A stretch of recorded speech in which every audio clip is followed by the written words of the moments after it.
যে কোনো মুহূর্তে হামলা চালাতে পারে ভারত, আশঙ্কা পাক প্রেসিডেন্টের।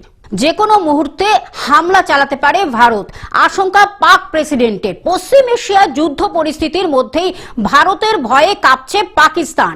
যে কোনো মুহূর্তে হামলা চালাতে পারে ভারত, আশঙ্কা পাক প্রেসিডেন্টের। অপারেশন সিঁদুরের পর ফের ভারতের হামলার আশঙ্কায় কাঁপছে পাকিস্তান। আরও একবার সমঝোতা করে যেন অপদস্থ না হতে হয়, বার্তা পাক প্রেসিডেন্টের।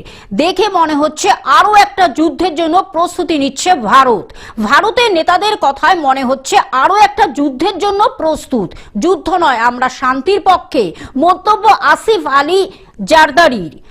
অপদস্থ হয়ে আরো একটা হার যেন স্বীকার করতে না হয়। পাকিস্তানের সংসদে প্রেসিডেন্ট আসিফ আলী জারদারির মন্তব্যে জল্পনা। Bureau report, globe news. এখন থেকে গ্লোব টিভি দেখুন আপনার স্মার্টফোনেও। গুগল প্লে স্টোর অথবা অ্যাপল স্টোর থেকে ডাউনলোড করুন গ্লোব টিভি লাইভ অ্যাপ। এছাড়া জিও টিভি অ্যাপ থেকে দেখুন গ্লোব টিভি লাইভ।